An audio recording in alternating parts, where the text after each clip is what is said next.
Assalamualaikum warahmatullahi wabarakatuh. Perkenalkan, nama saya Ega Sagala. Saya adalah mahasiswa Universitas Medika Suherman, program studi S1 Keperawatan semester 6. Di kesempatan video kali ini, saya akan menjelaskan tentang tanggung jawab kewirausahaan untuk memenuhi tugas mata kuliah kewirausahaan. Baik, di sini akan saya edukasikan atau penjelaskan tentang tanggung jawab kewirausahaan. Yang pertama di sini saya akan menjelaskan tentang kewirausahaan. Jadi kewirausahaan menurut Frances 2004 adalah bentuk usaha untuk menciptakan nilai lewat pengakuan terhadap peluang bisnis, manajemen pengambilan risiko yang sesuai dengan peluang yang ada, dan lewat keterampilan komunikasi dan manajemen untuk mobilisasi manusia, keuangan, dan sumber daya yang diperlukan untuk sebuah proyek sampai berhasil.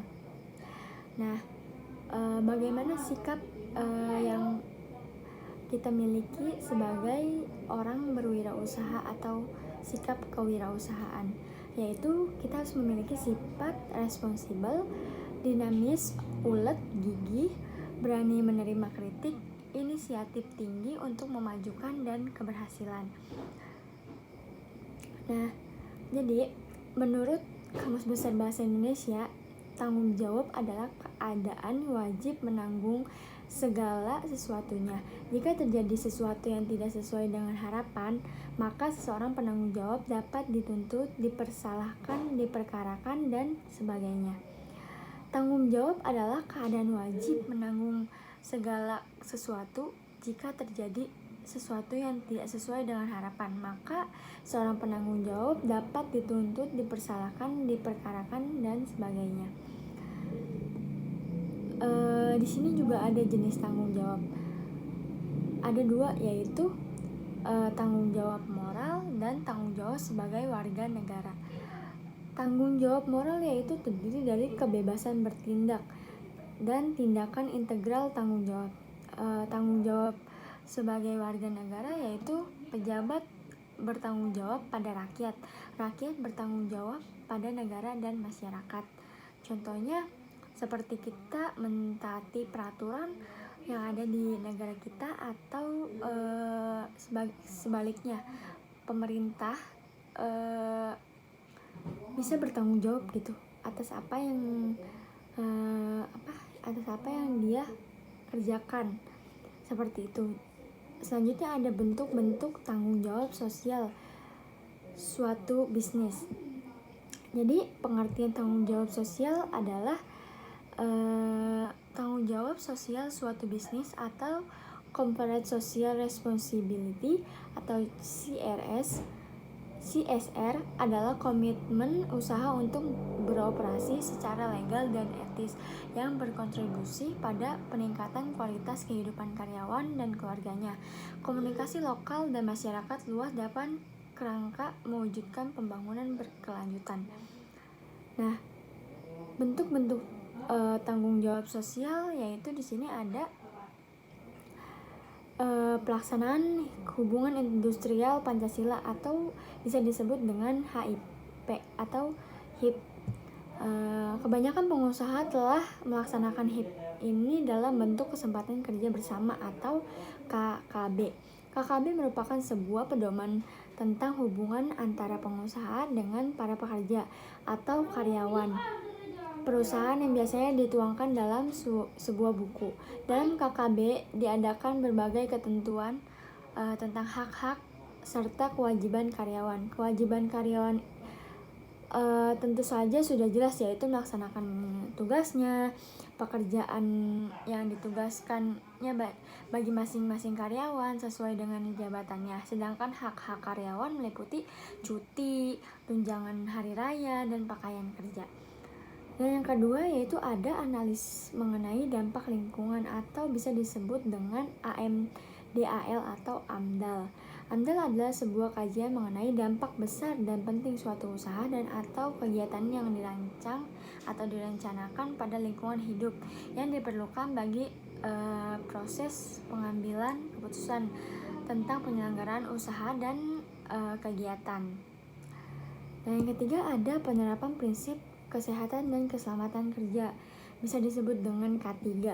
Penerapan prinsip K3 telah banyak dilaksanakan oleh pengusaha. Gunanya menjalani praktik K3 tentu saja memerlukan banyak peralatan perlindungan bagi para pekerja dalam menjalankan pekerjaannya, baik berupa topi, pengaman, masker, dan sebagainya. Biasanya perusahaan yang telah berhasil menjalankan proses produksi dengan prinsip K3 akan memperoleh penghargaan yang berupa Zero Accident.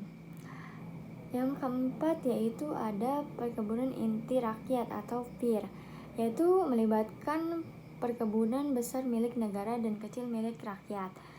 Perkebunan besar berfungsi sebagai inti dan motor penggerak perkebunan, di mana semua bahan bakunya diambil dari perkebunan kecil di sekitarnya. Yang kelima ada sistem bapak anak-anak angkat, melibatkan pengusaha besar yang mengangkat pengusaha kecil atau menengah sebagai mitra kerja yang harus mereka bina. Terkadang hal ini menyebabkan masalah kepada pengusaha besar, oleh karena itu dibutuhkan kesadaran tinggi dalam pelaksanaannya. Di sini juga ada beberapa tanggung jawab. Di sini ada tanggung jawab terhadap lingkungan. Salah satu faktor yang harus diperhatikan adalah lingkungan. Apabila seorang wirausahawan atau wirausaha yang baik pasti akan memperhatikan lingkungan di sekitarnya. Contohnya jika seorang membuka usaha di bidang peternakan, ia harus memperhatikan keberhasilan lingkungannya. Dan di sini juga ada tanggung jawab terhadap pelanggan. Seseorang yang menjalankan usaha harus memberikan pelayanan yang terbaik pada pelanggannya, karena pelanggan yang membeli sesuatu yang kita jual, dan dalam pelaksanaan pun kita bisa menerima kritik dan saran. Yang selanjutnya ada tanggung jawab terhadap tenaga kerja. Jika seorang wirausahawan yang mempunyai pegawai, sebaiknya harus dapat bertanggung jawab terhadap pegawainya, menganggap pekerjaan sebagai tim, menghormati harga diri dan kebutuhan dasar manusiawi mereka. Contohnya adalah dengan memberikan gaji yang sesuai dengan tanggung jawab yang ia kerjakan. Yang selanjutnya ada tanggung jawab terhadap sosial.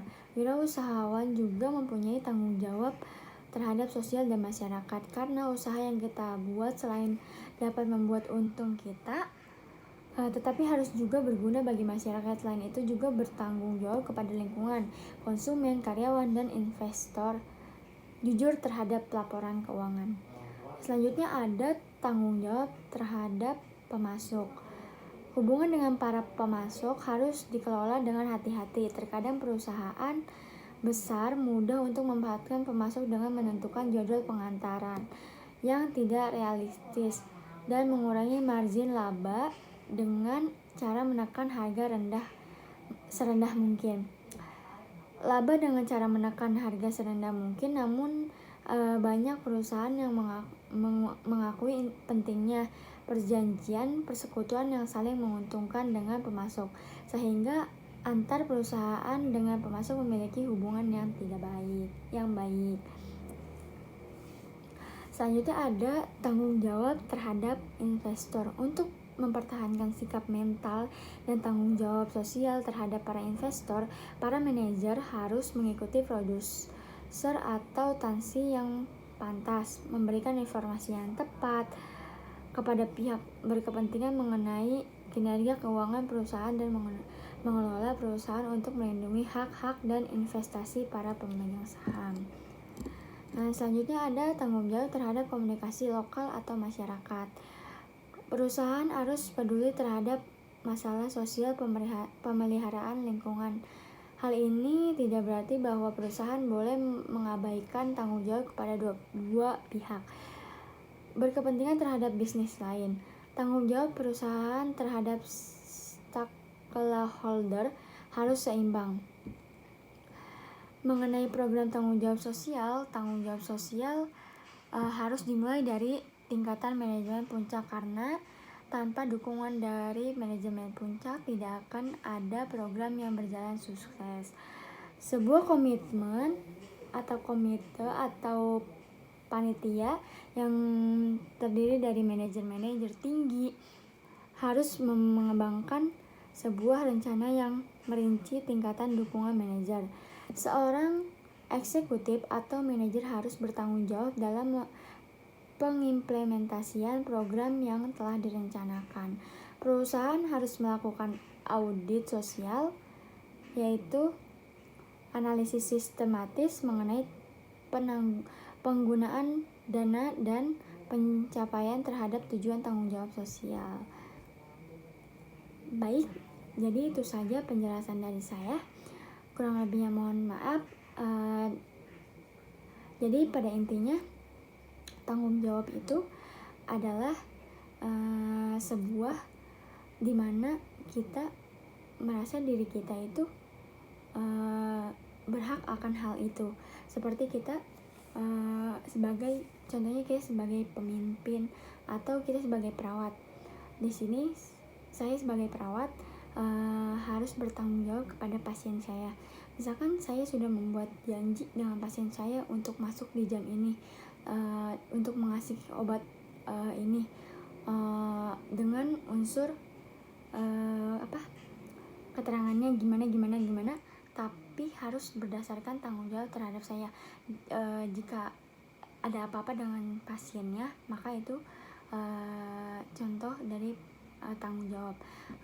Mungkin juga contohnya apabila saya atau saya sebagai perawat membuka klinik di daerah masyarakat atau di daerah perkampungan.